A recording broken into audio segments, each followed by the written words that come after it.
আসসালামু আলাইকুম। আজকে একটা অসাধারণ দৃশ্য দেখলাম। আমি অনেককাল সাংবাদিকতার সঙ্গে জড়িত, কিন্তু এইরকম দৃশ্য আমি আসলে দেখি নাই। মানে একটা দলের নেতার যে কী পরিমাণ ডেডিকেশন থাকতে পারে, আজকে ডাক্তার শফিকুর রহমান কিন্তু সেটা প্রমাণ করে দিলেন। তিনি অসুস্থ হয়ে ঢলে পড়ে গেলেন, আবার উঠে দাঁড়ালেন, বক্তৃতা দিলেন, আবার পড়ে গেলেন, কিন্তু মাইক্রোফোন তিনি ছাড়েননি। তিনি বক্তৃতা শেষ করেছেন এবং শেষ সময় তিনি বলেছেন, অনেকেই আমাকে বলেছেন যে বক্তৃতা শেষ করেন, আর বক্তব্য দেবেন না, আপনি অসুস্থ হয়ে পড়বেন। তিনি বলছিলেন হায়াত মৌত আল্লাহর কাছে, যখন আল্লাহ ডাক দেবে তখন কেউ আমাকে ফেরাতে পারবে না, আমাকে যেতে হবে। সুতরাং আমি শেষ করব, আমার যতক্ষণ পর্যন্ত দম আছে, জীবন আছে, আমি শেষ করব। তিনি শেষ করেছেন। আমি অবাক হয়ে গেলাম। মানে এই ধরনের অনেককে হয় যে পড়ে যায়, এ হয়, তারপর শেষ, মানে আর বক্তব্য দিতে দেয় না, কিন্তু তিনি কিন্তু দিয়েছেন। এবং সেই সঙ্গে দেখলাম যে এই রাজনৈতিক দলের নেতাকর্মীরা কী ধরনের সুশৃঙ্খল। নেতা যা চেয়েছেন সেটাই কিন্তু তার মনোবাঞ্ছা পূরণ করেছেন। তারা জানেন যে একটা দুর্ঘটনা ঘটে যেতে পারে, তারা কিন্তু বাধা দেননি। তারা আপ্রাণ চেষ্টা করেছেন নেতাকে সুস্থ রাখার জন্য। দেখলাম কেউ ফ্যান দিয়ে বাতাস করছে, কেউ পেছনে ধরে আছে, মানে তারা শঙ্কা করছেন। এবং এত বড় সমাবেশে কোনো উচ্ছৃঙ্খলা দেখা যায়নি, একদম শৃঙ্খলার সাথে পুরো বিষয়টা তারা নিয়ন্ত্রণ করলো। এবং দেখলাম শেষে একজন ডাক্তার এসে, নিশ্চয়ই দলীয়, সে তার বিপি চেক করছে, অর্থাৎ তার যে প্রেশার কত ফল করলো, কি অবস্থায়। মানে এইরকম একটা উদ্বেগ, উৎকণ্ঠার মধ্যে কিন্তু ডাক্তার শফিকুর রহমান শেষ পর্যন্ত বক্তব্য দিলেন।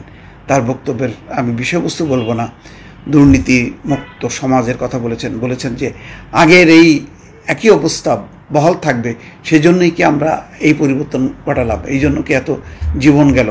সবচেয়ে বড় কথা হলো যে তিনি বলছেন, আমি যতটুকু শুনেছি, আরও অনেক কথা বলেছেন, আমার সবগুলো মেমোরিতে নেই।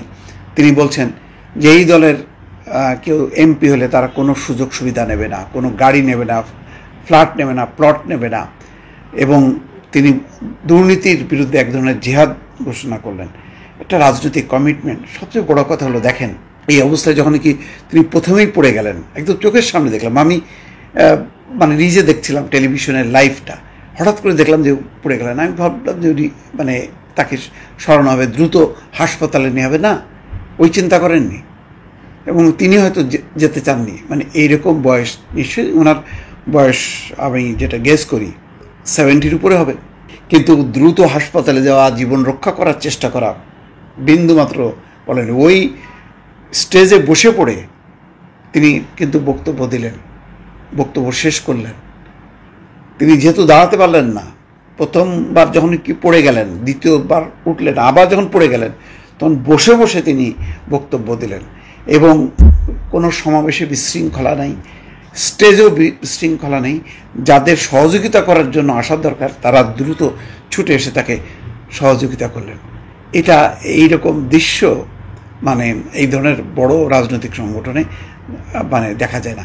এখান থেকেও জামাতের এই ভালো দিকটা শিক্ষা নিতে পারেন। আমি অনেক তাদের নীতিগত অবস্থান বা অনেক বিষয়ে আমি বিতর্ক করি, আমার সেটা পছন্দ হয় না, সেটা অন্য বিষয়। কিন্তু যেই ডেডিকেশনটা তারা দেখালেন, দেখলাম যেটা নিজের চোখে কিভাবে আমি বলবো যে না এটা মিথ্যা, এটা যা দেখলাম এটা সত্য না, এত বড় আত্মপ্রতারণা করতে পারবো না। নিজের চোখে দেখলাম এই ডেডিকেশন। এইরকম একজন বয়স্ক সিনিয়র নেতা পড়ে যেও তিনি আল্লাহর নাম নিয়ে তিনি শেষ পর্যন্ত বক্তব্য শেষ করলেন। এটাও কিন্তু রাজনীতি যারা করেন, রাজনীতিকে যারা আদর্শ হিসাবে ভালোবাসেন, তাদের শিক্ষা নেওয়ার বিষয় আছে। দর্শক, ভালো থাকবেন। আল্লাহ হাফেজ।